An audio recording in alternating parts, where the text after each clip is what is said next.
All right, everybody. Today, I'm happy and sad at the same time to review the Tops Knives Airwolf. Reason being is I just picked this up about a week ago.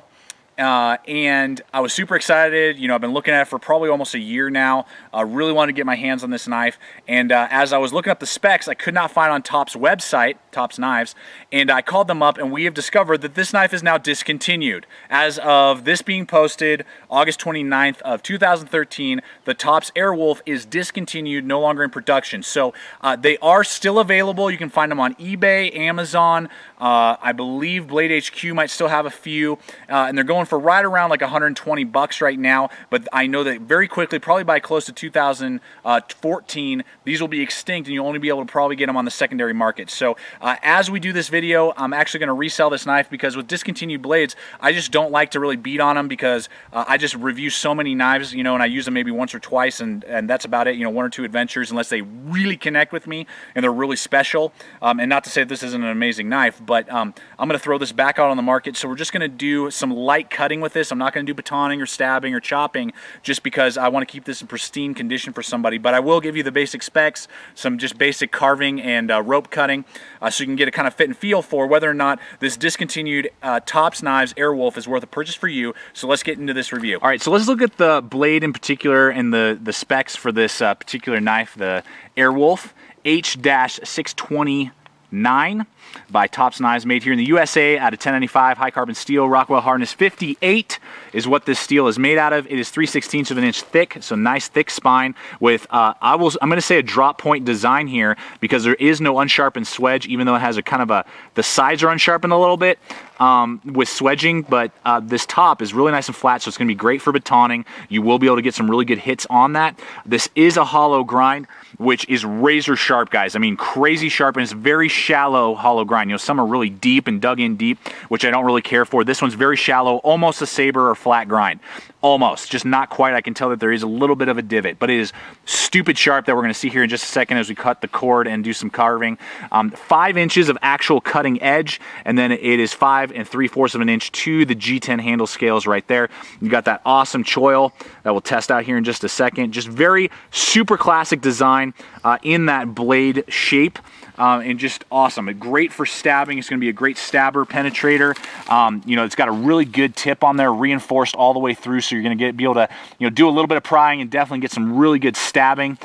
You know, if you are using it in a tactical format, you can definitely do that with the blade geometry and just design of the blade. It's got, because of that 1095, it does have a flat gray coating, which is awesome. And Tops Knives coatings are really durable. They hold up a lot longer than most other coatings that I've seen. So it's going to take a really long time for that flat gray coating to wear off on the Airwolf.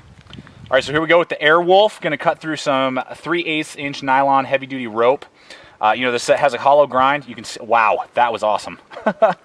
Razor hair popping sharp, and I'm not putting zero pressure onto that, and I am just slicing through that.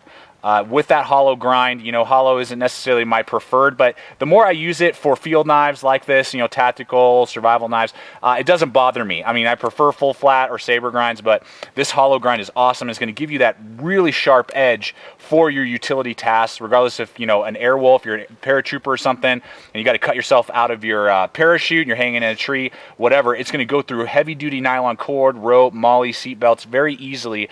The Tops Knives Airwolf.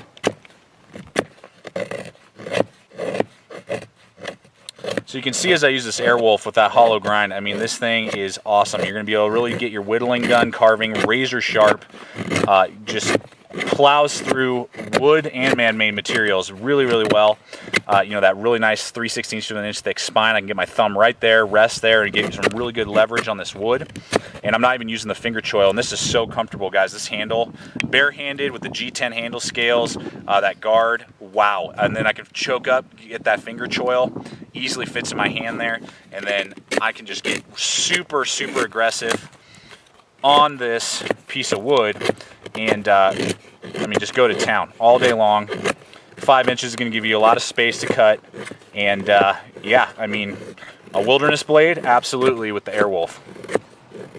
All right, everybody, I want to show you the horrible sheath that comes stock with the Tops Wolfe. This is a great blade so far. I'm loving using it. But the nylon sheath that they send you with is horrendous, and this is what the nylon sheaths that Top sends you will look like. So you definitely want to upgrade the nylon sheaths because they are horrendous. What you see here is you get this little pocket up front. You know, the normal one that you see on most nylon sheaths there, you know, it's got a little elastic band. You can put a multi-tool, sharpening kit in there, and then you get the lanyard holes down here for your paracord. Then along the back you got your strip of molly. So far everything's fine. You know, you got your belt loop up there, but then this is what you have is a Velcro strap that is very cheap, very bogus, and the knife just comes right out. This does not retain the blade at all. You can see there I'm pulling on the blade, boom, you already got about an inch exposed, and if I pull a little bit harder you're getting like 2 inches. I mean, it is trash, this nylon sheath. I really wish they would have just brought this. This is all it takes, guys. Knife makers, listen to me. It is not hard to make a nylon sheath. You just bring this strap down here by the guard and make a button. That's it. Easy peasy, taken care of, no problems. I don't know why it's so difficult for knife companies to just do that. So this is trash. Never going to use that again.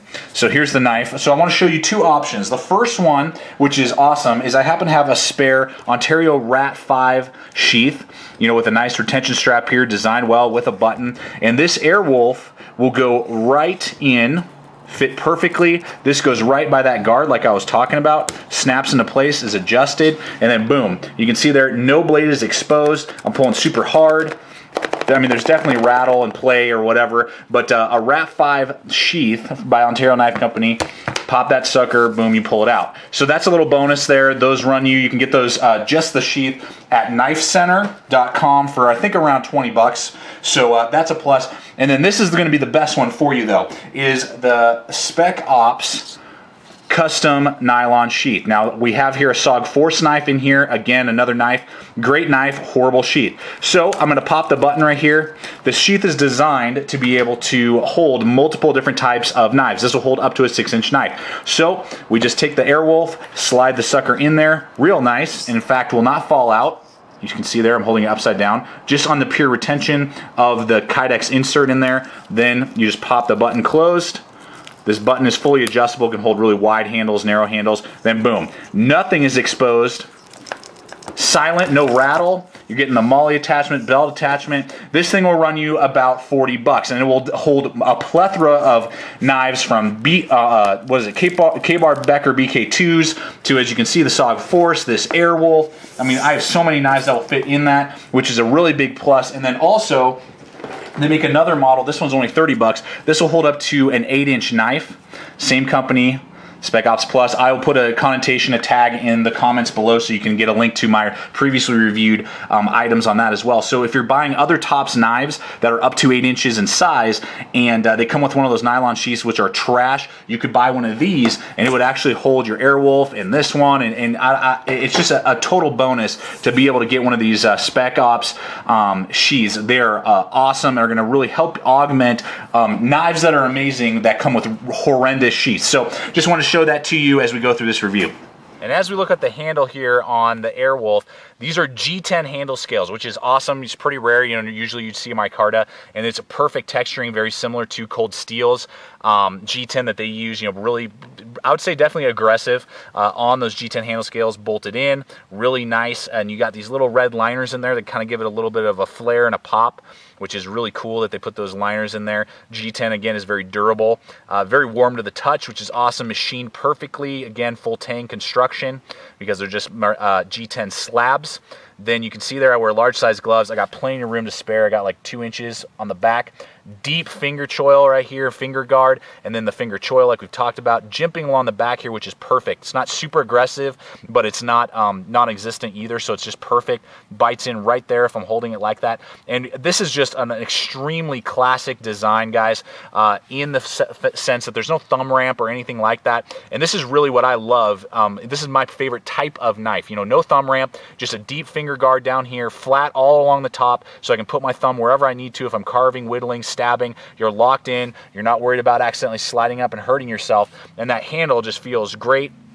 And you got that nice lanyard hole. I got a double run of paracord through there, so you can really get some nice leverage. I wouldn't say it's necessarily a pommel back there. You know, you can maybe, you wouldn't be able to blow out a window other than just a normal car window, but you could definitely do some non-lethals. Probably can't do any sort of hammering really, you know, on a nail or something like that. It's just not going to work because it's really thin and exposed back there. Two little sets of jimping back here as well, which don't really do anything. They don't bother me at all. I don't even notice them, but I think they're just kind of aesthetic. Or possibly, you know, if you're doing like a reverse grip, you might be able, yeah, your index finger kind of rests right there on the jimping right there if you're doing kind of more of a stabbing motion, which again, you'd be totally locked in and wouldn't worry about slipping down and hurting yourself. But this is just classic, guys. I can scoot up, do whatever I need to, and use it regardless if I'm doing tactical or wilderness use. I mean, this handle is just so well designed, feels great in my hand in all sorts of different areas. And with the minimal use, again, minimal, I'm just done basically whittling and rope cutting. Really no hot spots that I could see on this blade. And basically a US version, in my opinion, of an SRK by Cold Steel. This is going to be a US 1095 kind of version, is really what it looks like and kind of falls after. If you have an SRK, this is basically going to be a tougher, more durable US made version of that. And the final spec here on this blade is it weighs in at 11.5 ounces. So for a 5-inch actual cutting edge, that's a great kind of heavy weight. You can definitely feel it a little bit in your hand, which is nice. It's really well balanced, but 11.5 ounces, you're going to definitely be able to get some good chopping. When you're swinging this blade, you're definitely going to be able to clear some branches and definitely do that kind of you know, wilderness survival type of task, building a shelter, getting some wood for your fire. You can definitely do that with an 11.5 ounce Airwolf. And so in conclusion, overall, guys, this is an awesome knife. I really wish it was not discontinued so I could have really thumped on it.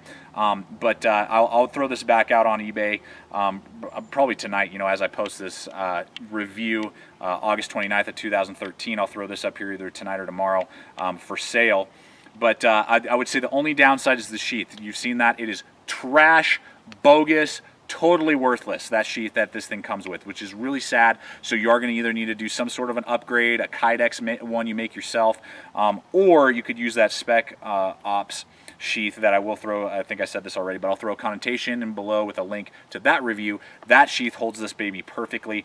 So the sheath is really the only downside. Other than that, this is an amazing knife, and particularly right now for right around 120, 115-ish bucks. Totally worth every penny in my opinion, and the prices only go up as time goes on. These become less available. So thanks for watching, everybody. Great knife here, the Tops Knives Airwolf. Grab one while you can. Thanks for watching. Stay equipped, stay prepared. We'll see you out there.